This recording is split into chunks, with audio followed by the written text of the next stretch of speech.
Hello বন্ধুরা, আপনারা সবাই কেমন আছেন? আশা করি অনেক ভালো আছেন। আমিও অনেক ভালো আছি। তো বন্ধুরা, আজকে আমি দুটো ডিম রান্না করব। দুটো ডিম ভেঙে আলু দিয়ে বেগুন দিয়ে আমি রান্না করব। আমি প্রথমে ডিমগুলো ভেঙে নিয়েছিলাম। বাড়িতে আমরা 6টা লোক ছিলাম, তার জন্য আমি ওগুলোকে 6 পিস করে নেব। ডিমটা আমাদের 6 পিস করতে হবে, 6জন লোক আছে।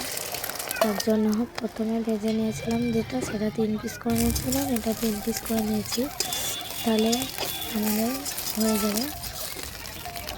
তো আমি এগুলো ডিম ভাজাগুলো তুলে নিয়েছিলাম। তারপর কড়াইয়ে তেল দিয়ে ওর মধ্যে একটু পাঁচফোড়ন দিয়ে আলুগুলো ভেজে নিয়েছিলাম। আলুগুলো লাল লাল করে ভেজে নিতে হবে।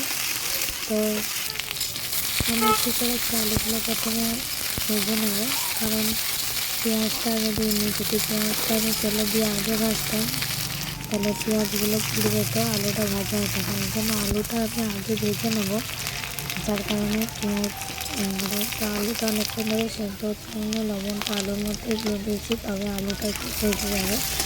তার জন্য লবণ দিয়ে দিলাম। লবণ দেওয়ার পর একটু নাড়াচাড়া করলাম। নাড়াচাড়া করার পর দেখো আলুগুলো ভাজা হয়ে গেছে।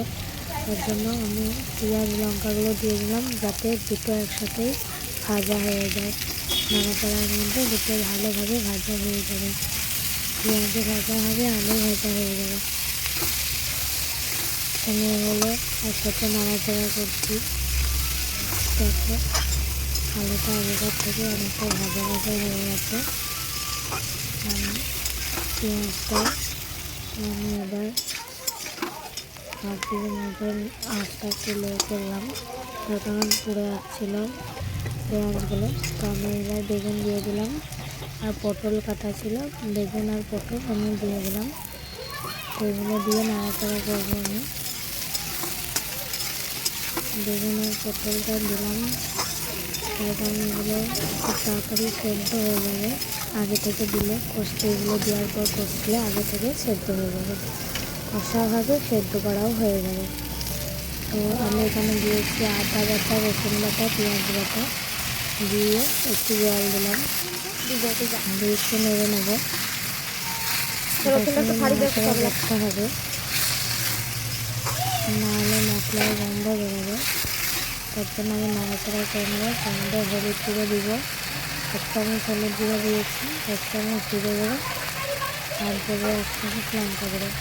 তো যে যারা যেমন ঝাল খান আপনারা সেরকমভাবেই ঝাল দেবেন। তো আমি এর মধ্যে দিয়ে দিয়েছি, কারণ একটু বেশি ঝাল খাই, তখন কাঁচা লঙ্কা চিড়ে দিয়েছিলাম, এমনকি 1 চামচ লঙ্কা গুঁড়ো দিয়ে দিয়েছিলাম। এগুলো দিয়ে জল দিয়ে একটু কষে নিতে হবে। ভালোভাবে কষা না হলে মশলার গন্ধ বেরোবে, তার জন্য আমি কষে ঢাকা দিয়ে দিয়েছিলাম। দেখো জলটা যতক্ষণ না মরবে, তেলটা ছাড়বে, তেল ছেড়ে দিলে দেখো বোঝা যাবে যে রান্নাটা কষে গেছে। কষা হলে তখন আমি জলটা দেবো। এটা আস্তে আস্তে লাগা পোড়া হচ্ছে, তেল ছেড়ে দেবে, লাগা পোড়া হবে, তখন আমরা জল দিয়ে দেবো। দেখো এখানে মনে হচ্ছে সব সেদ্ধ হয়ে গেছে।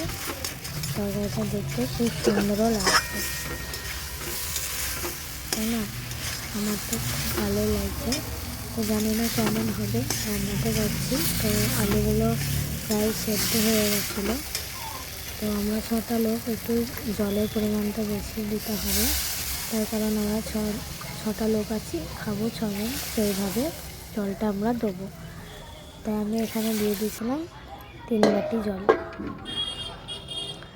ঢাকা দিয়ে সেদ্ধ করার পর কড়াইয়ে ডিমগুলো দিয়ে নাড়াচাড়া করে নামিয়ে নিতে হবে বাটিতে। তো দেখো আমি ডিমগুলো দিয়ে নেড়ে নামিয়ে নিয়েছিলাম। তো ভালো লাগলে বন্ধুরা লাইক করবেন, চ্যানেলটি সাবস্ক্রাইব করবেন।